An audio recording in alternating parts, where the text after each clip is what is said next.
പി.ജി.ആർ. വ്ലോഗിലേക്ക് എല്ലാവർക്കും സ്വാഗതം. ഇന്ന് നമ്മൾ ഉണ്ടാക്കാൻ പോകുന്നത് സാമ്പാർ പൗഡറാണ്. അതിന് 50 ഗ്രാം മല്ലി, ഒരു 4 സ്പൂണ് കടലപ്പരിപ്പ്, ഒരു 10 മുളക്, വറ്റൽമുളക്, ഉഴുന്ന്, തുമരപ്പരിപ്പ്, പൊട്ടുകടല, കായം, മഞ്ഞൾ. പാൻ ചൂടായി വരുന്നുണ്ട്. നമുക്കിനി ഒരു ഇച്ചിരി എണ്ണ ഒഴിക്കാം മുളക് മൂപ്പിക്കാനായിട്ട്. കുറച്ച് മതി. ഇങ്ങോട്ടിടാം.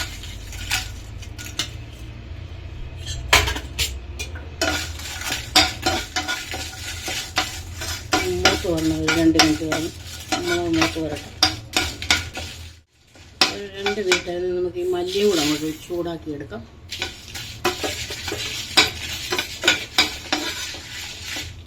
രണ്ട് മിനിറ്റ് ഒന്ന് ചൂടാവും. മുളകും മല്ലി മൂത്ത് വരുന്നുണ്ട്. 1 മിനിറ്റോട് കിടക്കട്ടെ. ചൂടായിട്ട് കരിയരുത്. ചെറിയ ബ്രൗൺ കളറാവും. മല്ലിയും മുളകും മൂത്ത്. കടലപ്പരിപ്പ് ഇടാം. കടലപ്പരിപ്പ്, ഉഴുന്ന്, ഉലുവ കാണിക്കാൻ മറന്നുപോയി. ഉലുവ, തുമര, ഈ 3 കൂടെ ഒന്നിച്ച്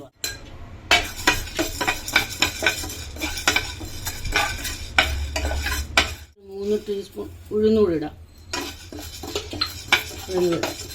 ഉഴുന്ന് പരിപ്പ്,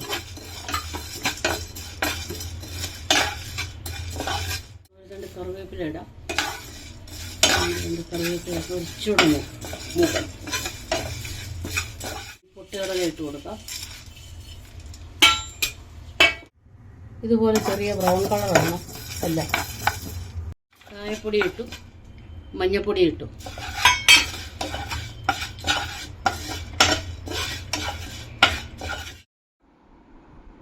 ഇതൊന്ന് ആറാൻ വെക്കാം. 5 മിനിറ്റ് ആറട്ടെ. അത് കഴിഞ്ഞ് നമുക്ക് പൊടിച്ചെടുക്കാം.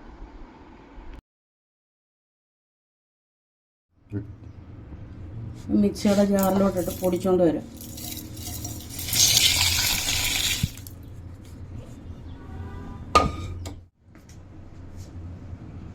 സാമ്പാർ പൗഡർ പൊടിച്ചെടുത്തിട്ടുണ്ട്. ഇങ്ങനെ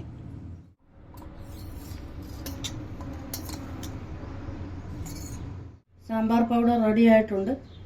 എല്ലാവരും ട്രൈ ചെയ്ത് നോക്കണം. സബ്സ്ക്രൈബ് ചെയ്യാൻ മറക്കരുത്. Thank you.